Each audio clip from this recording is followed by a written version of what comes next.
शिक्षा मंत्रालय द्वारा घोषित नए दिशा निर्देश के मुताबिक कोचिंग संस्थान 16 साल से कम उम्र के विद्यार्थियों को अपने यहाँ दाखिल नहीं कर सकेंगे और अच्छे नंबर या रैंक दिलाने की गारंटी जैसे भ्रामक वायदे भी अब नहीं कर सकेंगे। कोचिंग संस्थानों को विनियमित करने के लिए दिशा निर्देश एक कानून ढांचे की आवश्यकता को पूरा करने और बेहतरीन तरीके से निजी कोचिंग संस्थानों की बढ़ोतरी को रोकने के लिए है। मंत्रालय ने यह दिशा निर्देश विद्यार्थियों की आत्महत्या के बढ़ते मामलों, आग की घटनाओं, कोचिंग संस्थानों में सुविधाओं की कमी के साथ साथ उनके द्वारा अपनाई जाने वाली शिक्षण पद्धतियों के बारे में सरकार को मिली शिकायतों के बाद तैयार किए गए हैं। दिशा निर्देश में कहा गया है कि कोई भी कोचिंग संस्थान स्नातक से कम योग्यता वाले शिक्षकों की नियुक्ति नहीं करेगा।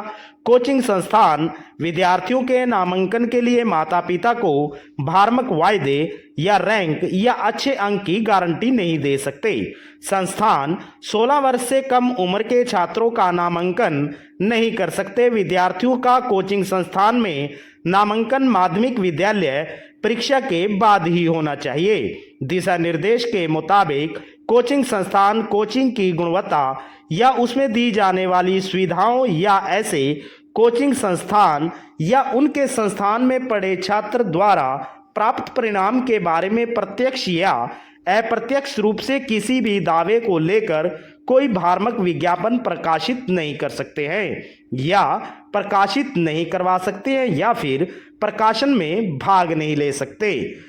कोचिंग संस्थान किसी भी शिक्षक या ऐसे व्यक्ति की सेवाएं नहीं ले सकते जो नैतिक कदाचार से जुड़े किसी भी अपराध के लिए दोषी ठहराया गया हो। कोई भी संस्थान तब तक पंजीकृत नहीं होगा जब तक उसके पास इन दिशा निर्देशों की आवश्यकता के अनुसार परामर्श प्रणाली न हो। दिशा निर्देश में कहा गया कोचिंग संस्थानों की एक वेबसाइट होगी जिसमें पढ़ाने वाले शिक्षकों की योग्यता, पाठ्यक्रम, पाठ्य सामग्री, पूरा होने की अवधि, छात्रावास सुविधाएं और लिए जाने वाले शुल्क का अद्यतन विवरण होगा।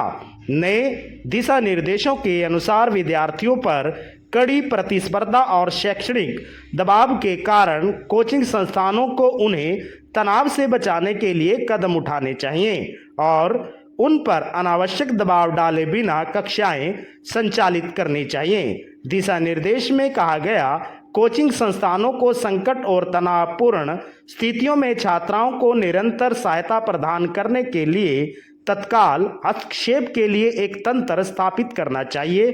सक्षम प्राधिकारी यह सुनिश्चित करने के लिए कदम उठा सकता है कि कोचिंग संस्थान द्वारा एक परामर्श प्रणाली विकसित की जाए जो छात्रों और अभिभावकों के लिए आसानी से उपलब्ध हो।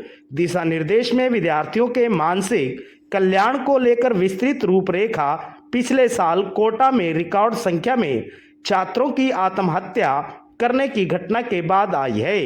दिशा निर्देश में कहा गया है कि विभिन्न पाठ्यक्रमों का शुल्क पारदर्शी और तार्किक होना चाहिए और वसूले जाने वाले शुल्क की रसीद दी जानी चाहिए।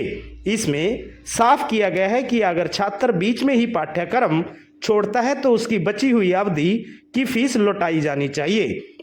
नीति को सशक्त बनाते हुए केंद्र ने यह सुझाव दिए हैं कि कोचिंग संस्थानों पर दिशा निर्देशों का उल्लंघन करने पर 1 लाख रुपये तक का जुर्माना लगाना चाहिए या अत्यधिक शुल्क वसूलने पर उनका पंजीकरण रद्द कर दिया जाना चाहिए। कोचिंग संस्थानों की उचित निगरानी के लिए सरकार ने दिशा निर्देश के प्रभावी होने के 3 महीने के भीतर नए और मौजूद कोचिंग संस्थानों का पंजीकरण करने का प्रस्ताव किया है। दिशा निर्देश के मुताबिक राज्य सरकार कोचिंग संस्थान की गतिविधियों की निगरानी के लिए जिम्मेदार होगी।